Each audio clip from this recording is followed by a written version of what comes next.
major producers of genetically engineered seeds. In July, Joe Biden's administration announced a new partnership with Kenya, which included a commitment to boost trade in the agriculture sector. And off to Liberia, the Liberian authorities have seized some $100 million worth of cocaine at a suburb in the capital Monrovia, according to the press. The seizure was made on Saturday in Topoe, a village, with help from the U.S. International Narcotics Agency. Liberian Justice Minister Musa Din is quoted as saying that a Guinea-Bissau national and a Lebanese suspect were arrested. He described the whole as pure cocaine.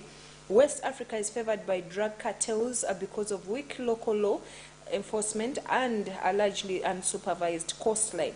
The drugs are flown or shipped across the Atlantic and then onto markets in Europe and the United States. And in Europe, Ukrainian troops have retaken more territory in regions illegally annexed by Russia, with Kiev's forces advancing near the southern city of Kherson and consolidating gains in the east. Russian-installed officials in Kherson confirmed the advance, but said Moscow's forces were digging in. In the east, Ukrainian forces pushed into the Russian-held Luhansk region. Ukraine's President Volodymyr Zelensky said there are new liberated settlements in several regions. Speaking during his nightly address, President Zelensky said fierce fighting continues in many areas, but he did not give details. The progress of Ukraine's counterattacks have been closely guarded, and reporters have largely been kept away from the front lines.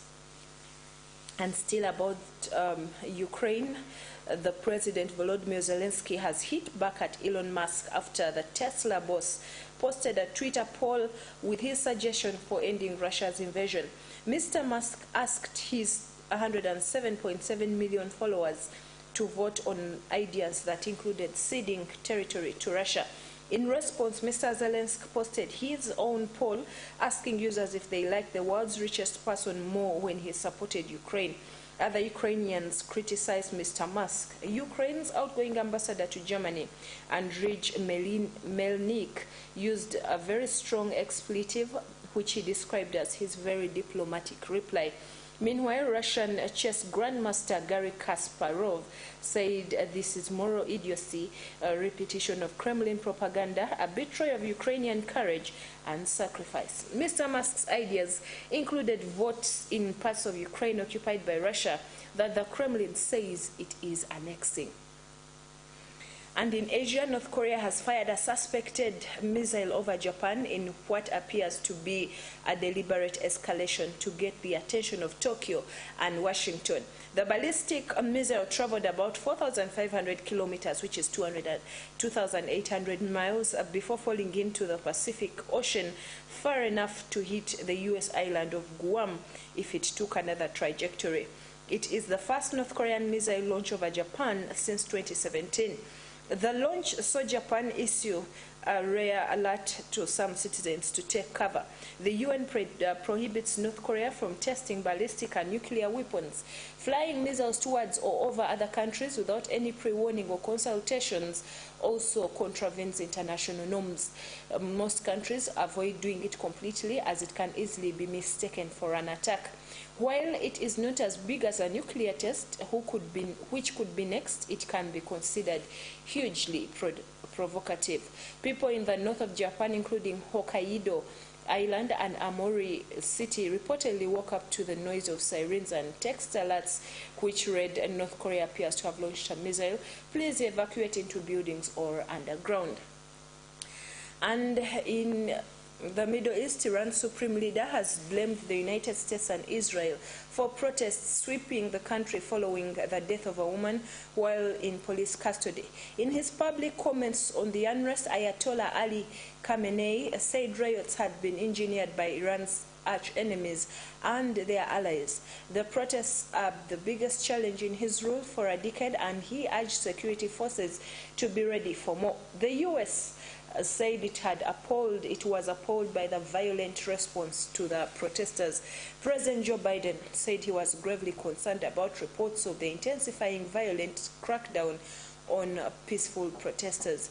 Those protesters were calling for just and universal principles, he said, adding that the U.S. stands with the Iranian women who were inspiring the world with their bravery. And moving on, the death toll from Hurricane Ian has reportedly risen to nearly 100 in Florida as rescue personnel continue to search for survivors. Officials in the U.S. state have come under fire as critics allege residents in some hit areas did not receive enough advance warning to evacuate. More than half of the deaths recorded are in Lee County, where Ian made a landfall as a Category 4 hurricane. President Joe Biden is expected to visit Florida on today, but on Monday, Mr. Biden visited Puerto Rico, which was struck by Hurricane Fiona just days after Ian struck Florida, where he promised $60 million in aid to help the U.S. territory. And finally, former U.S. President Donald Trump nearly fired his daughter and routinely flushed documents down the toilet. These explosive details and more are revealed in the New York Times journalist Maggie Haberman's highly anticipated book, Confidence Man, which is released today. The book follows Mr. Trump from his time as New York businessman to his life after the presidency. It draws from interviews from more than 200 sources, including former ADs, as well as 3 interviews with Mr. Trump. The former president has attacked Haberman, writing on his social media platform that the book contains many made-up stories with zero fact-checking, and the book brings you 8 of the Confidence Man's biggest revelations. Well, that brings us to the end of this afternoon's news in brief. Thank you for watching Channel 44. I remind you of the Karamoja cry. We are still sending help to the people of Karamoja who are not doing as well as we think. Well, we have already sent help, and thanks to the partners, the need is still great. So please send your seed to the numbers that will be availed during the services, or you can come here at the Miracle Center Cathedral, bring your seed to the reception, or you can bring your seed to during the services. You'll be tremendously blessed. Tomorrow is our Jewish dinner here at the Miracle Center Cathedral. We start at exactly 9 a.m. with great praise and worship, and also prayer, and as we celebrate the Jewish Rosh Hashanah. And then in the evening, it will all be crowned with a dinner at 6 p.m. prepared by our pastors Robert and Jessica Kayanja. Please join us. I remain Mercy Gashegu Sembatia.